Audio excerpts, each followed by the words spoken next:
Today, March 17th, 2017, an event at McMaster University that Jordan Peterson was to speak at was disrupted by protesters. Jordan Peterson chose to end the event and speak outside. Once more information is released, I will comment and have more to say. I have a few short clips of the protesters here shouting "No speech for transphobic bigots" and "No speech for hate speech," and finally calling Dr. Peterson a transphobic piece of shit. No speech for transphobic bigots. That's what I think for the single transsexual person can't speak for transsexual people, no more than a single white person can speak for white people. So you have a platform for free speech. No free speech for transphobic bigots. Hate speech is not free speech. One of the interesting things about hate speech is that someone has to define it. Right? That's a big problem, because hate speech always ends up being the kind of speech that you don't want to hear. Hate speech is not free speech. No free speech for hate speech. No free speech for hate speech. I also think that when you watch people who are really ideological, it's sad and it's cheap. And it's sad because there are lots better things to do. And it's cheap because it's a hell of a lot easier to do real work, you know? Transphobic piece of shit. Transphobic piece of shit. Transphobic piece of shit. Transphobic piece of shit. Gone into it, you know? When you hear people yelling names and using obscenities, you know? Protests like this serve to illustrate and prove everything that Jordan Peterson talks about. Dr. Peterson faces this type of abuse for all of us. He knows the value in facing it and will not bend to the pressures of those who try to shout and end dialogue. On March 11th, Jordan Peterson spoke at the Ottawa Public Library. This event was protested as well. I was working on piecing together this video when word of the McMaster protest began to spread. I will follow up more with that over the next day or two. For now, let's again take a look at what type of discussions that these ill-informed protesters are so adamantly trying to discourage. And this happens in therapy very frequently. I mean, you can be tangled into a terrible relationship with your father. That's often either because he was absent, abusive, or tyrannical, something like that. But the standard pathology with mom is she did everything for you. Well, what's left for you to do? Nothing, including never leaving. Right. And that's the motivation, you know, for the woman who's nothing but protective mother. There's no role outside of nurturant of nurturer of infants. Well, you just keep them infants. They'll never leave.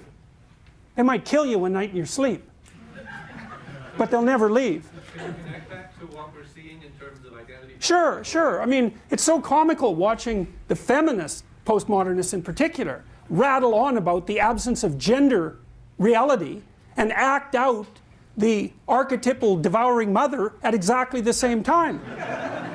For them, the world is divided into predators and infants.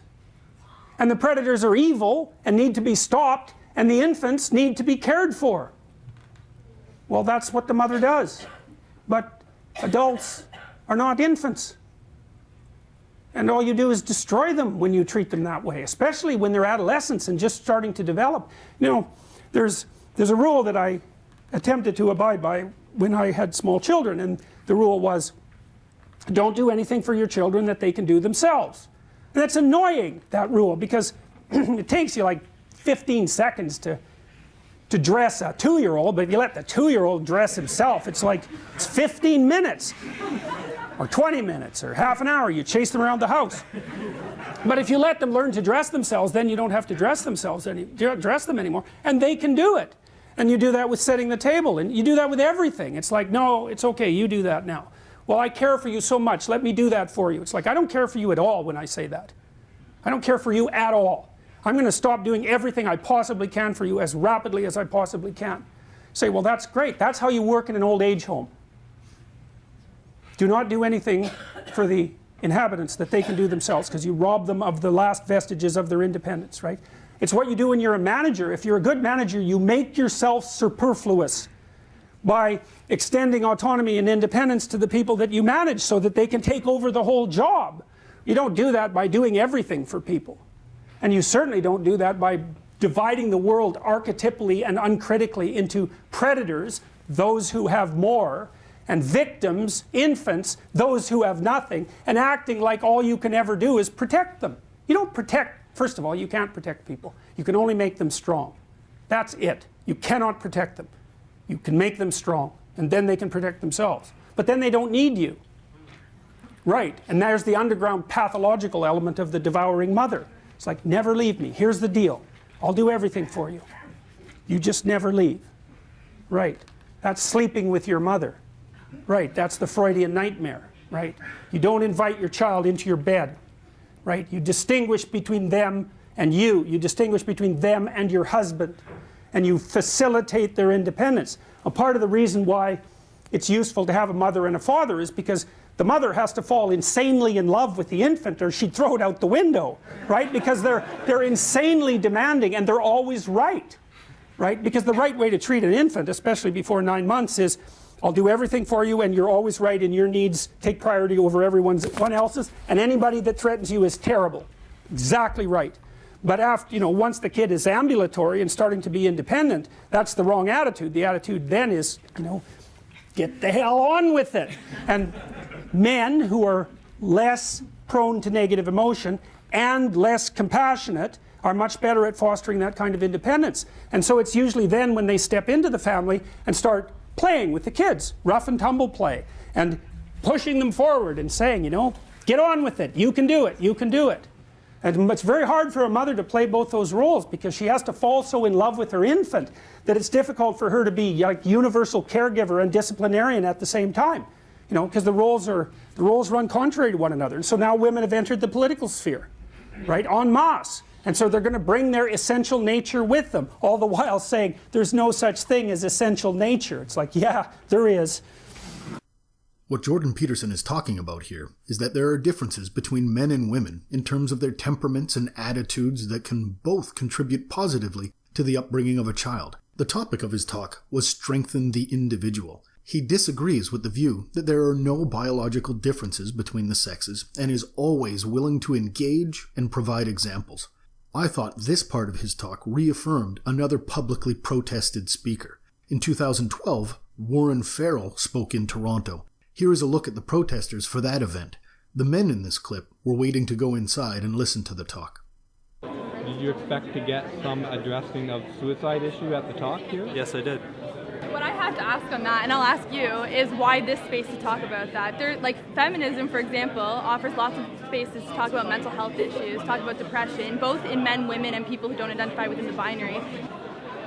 I think everybody's voice should be heard. I wondered why the security was trying to keep me back, and I think it's for my own safety.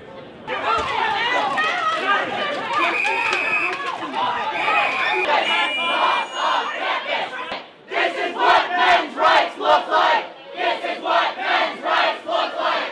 This is what men's rights look like! This is what men's rights look like! You're a murderer! You're fucking dumb! Fuck you! They're fucking pigs! How do you sleep at night, man? You fuckers! You should be fucking ashamed of yourself. You're fucking scum. You are fucking scum. Fucking rape apologist, incest supporting, woman hating, fucking scum. Is there someone else I can wait if you want to follow me? Fucking scum. Inside, Warren Farrell was speaking about many of the same things that Jordan Peterson discussed last week. Men and women have differences, and both can add to one another. Simply suggesting that there is value in a difference of opinion somehow warrants protesters shouting and gathering to not let that opinion be voiced. This problem has been around for a long time, and it really doesn't seem to be slowing down. Here's a clip from Warren Farrell's talk. Because there isn't a good male-female dialogue about the checks and balances that good parenting needs. We only have outcome data that only a few people are aware of, that children with a significant amount of father involvement have much more empathy.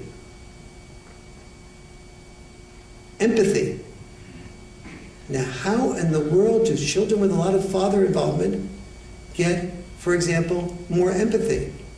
Aren't women in general more empathetic than men? I would probably vote yes on that issue. Maybe not on every level, but in many levels. And so if that's the case, how do the children have more empathy the more involvement with father they have? And the reason is that empathy doesn't come from being empathized.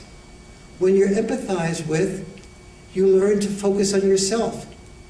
When everybody's thinking about what you need and what your feelings are and how you are hurt, you become self-centered. You become narcissistic. You become non-empathetic very frequently.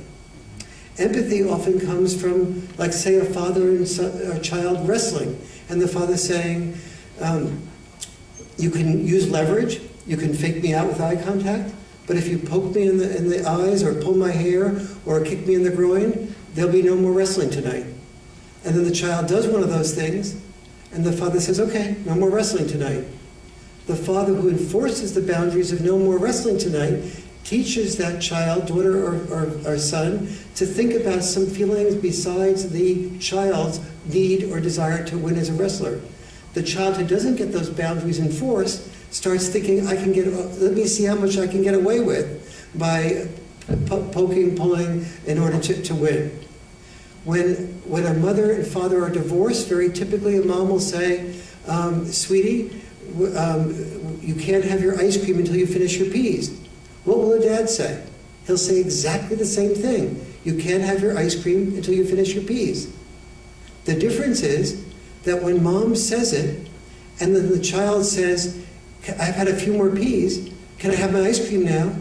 Mom tends to think to herself, you know, I'm the only mom here, I've a divorce, I feel a little bit guilty. Am I going to make a huge issue out of a few peas?